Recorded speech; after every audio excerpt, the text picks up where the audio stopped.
Hi friends, அனைவருக்குமே வணக்கம். அருள் Ramadoss MLA அப்படிங்கிறவர் சேலம் மேற்கு தொகுதியுடைய சட்டமன்ற உறுப்பினர். இவர் பார்த்தீங்கன்னா பல நலத்திட்ட உதவிகளை மக்களை நேரடியாக சந்தித்து ஒவ்வொரு தெரு ஒவ்வொரு பகுதிக்கும் நேரடியாக மக்களை சந்தித்து அவங்களுடைய குறைநிறைகளை கேட்டு உடனுக்குடனே தீர்த்து வைக்கிறாரு. இதனாலேயே சமூக வலைதளத்தில் இவருக்கு மிகப்பெரிய ஒரு செல்வாக்கு இருக்குது. இவரை ஃபாலோ பண்ணுறவங்களே 1,00,000க்கும் அதிகமானவர்கள் இவருடைய முகநூல் பக்கத்தை ஃபாலோ பண்ணிட்டு இருக்காங்க.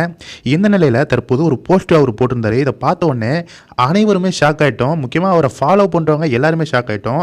அப்படி என்ன போஸ்ட் போட்டிருக்காரு அப்படின்னு பார்த்தீங்கன்னா, அமைச்சர் மதுரை மூர்த்தி அவர்களுக்கு நான் ஃபோன் பண்ணியிருந்தேன். ஃபோன் பண்ணி அண்ணா அப்படின்ட்டு எடுத்த உடனே நான் அண்ணான்னு சொல்லி என்னுடைய வணக்கத்தை சொன்னேன்.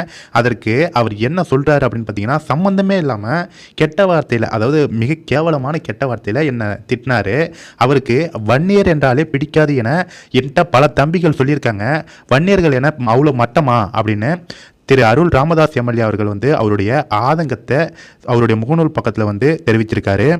இதில் முக்கியமாக நம்ம தெரிந்துக்க வேண்டியது என்ன அப்படின்னு பார்த்தீங்கன்னா, திரு அருள் ராமதாஸ் எம்எல்ஏ அவர்கள் எதற்காக அமைச்சர் மூர்த்தி அவர்களுக்கு தொலைபேசியில் அழைத்திருந்தார் அப்படிங்கிற விவரம் இது வரைக்கும் தெரியல. முக்கியமாக அமைச்சர் மூர்த்தி அவர்களுக்கும் திரு அருள் ராமதாஸ் எம்எல்ஏ அவர்களுக்கும் இதற்கு முன்பு ஏதாச்சும் பிரச்சனை இருந்ததா, அதனால் ஒரு கெட்ட வார்த்தையில் திட்டினாரா, இல்லை இவருடைய பதிவில் சொல்லியிருக்கிற மாதிரி ஃபோன் பண்ணி முதலாக பேசுகிறப்ப அண்ணா வணக்கனே அப்படின்னு சொல்கிறப்ப அவர் கெட்ட வார்த்தையில் பேசினாரா, என்ன காரணம், இல்லை வன்னியர்கள் என்றாலே அமைச்சர் மூர்த்தி அவர்களுக்கு பிடிக்காது அப்படின்னு தம்பி சொன்னாங்க அப்படின்னு எம்எல்ஏ அவர்கள் சொல்றாரு.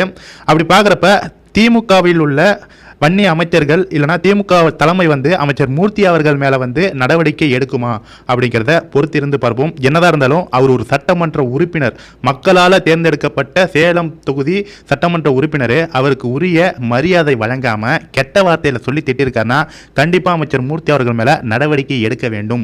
இது உண்மையாக இருக்கும் பட்சத்தில், ஒருவேளை அவர் பேசின அந்த வார்த்தையை அவர் ஃபோனில் ரெக்கார்ட் பண்ணியிருந்தார்னா, கண்டிப்பாக அந்த ஆடியோ ரிலீஸ் ஆச்சுன்னா இது மிகப்பெரிய பிரச்சனையாகும். கண்டிப்பாக அந்த வீடியோ எல்லாருக்குமே ஷேர் பண்ணுங்கள். பொறுத்து இருந்து பார்ப்போம். Thank you friends.